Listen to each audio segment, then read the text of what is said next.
Kumusta mga bossing? Nung nakaraang video natin ay pinag-usapan natin si Steph Curry at kung gaano kalaki ang kinikita niya sa paglalaro ng basketball. Pinag-usapan din natin kung anong kaya niyang bilhin sa natatanggap niyang sweldo. Balikan natin agad si Steph Curry at pag-usapan natin kung saan siya nanggaling at kung saan siya nahasa maglaro ng basketball. Umpisahan na natin mga bossing. Si Wardell Stephen Curry II o mas kilala sa pangalang Stephen Curry o Steph Curry ay pinanganak ng kanyang mga magulang na si Del at Sonia Curry na parehong mga atleta.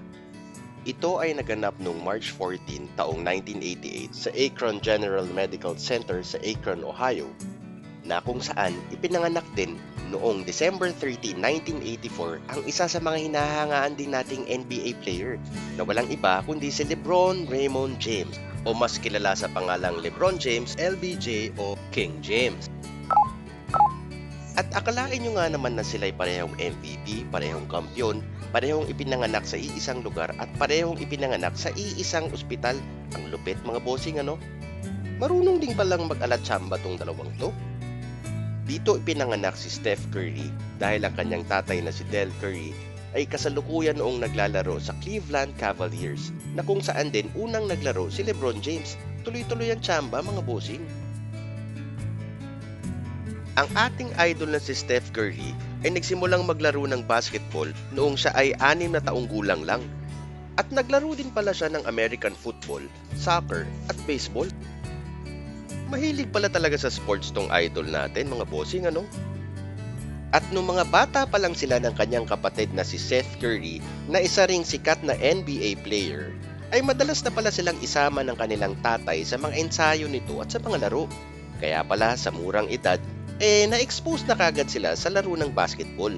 At ang tatay din nila na si Del Curry ang pinakaunang nagturo sa kanila kung papaano ang tamang paraan sa pagsushoot ng balls mga bossing. Pagtungtong ng high school ng ating idol na si Steph Curry, naglaro siya sa Charlotte Christian. Ang height niya nung siya ay second year high school ay 5'7 lang.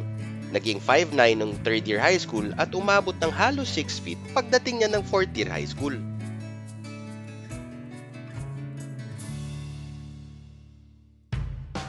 Pag-usapan na natin mga bossing kung anong nangyari sa idol natin si Steph Curry pagdating niya ng kolehiyo.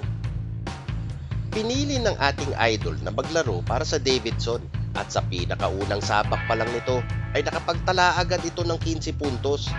Nga lang may kaakibat na 13 turnovers mga bossing. Bagay na hindi naman nakatinag sa ating paboritong shooter mga bossing. Dahil sa freshman year niya, ang average niya na 21.5 points per game ang pinakamataas sa buong Southern Conference at ikalawa sa lahat ng freshman sa buong nasyon na pinangunahan naman noon ni Kevin Durant. Sa ganda ng pinakita niya sa freshman season niya, ay nakuha naman siya sa FIBA Under-19 World Championships at nasungkit nila ang silver medal. Ang lupit! Pagdating ng second year college, ang average ng ating idol ay 25.9 points per game na. At sa panahong ito, 6'3 na ang kanyang height. Dito rin sa second season na ito, nakagawa siya ng 40 points sa isang laro.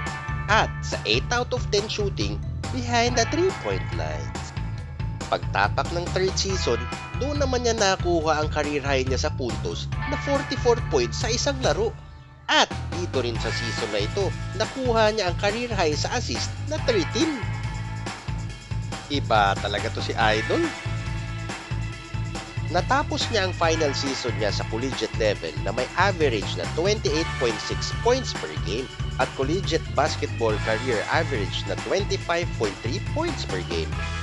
At ayun na nga mga bossing, pagdating ng 2009 ay na-draft siya ng Golden State Warriors bilang 7th overall pick at pumirma ng 4-year deal na kontrata sa halagang $12.7 million. At syempre, alam na natin ang kasunod niyan mga bossing. Ika nga, and the rest is history.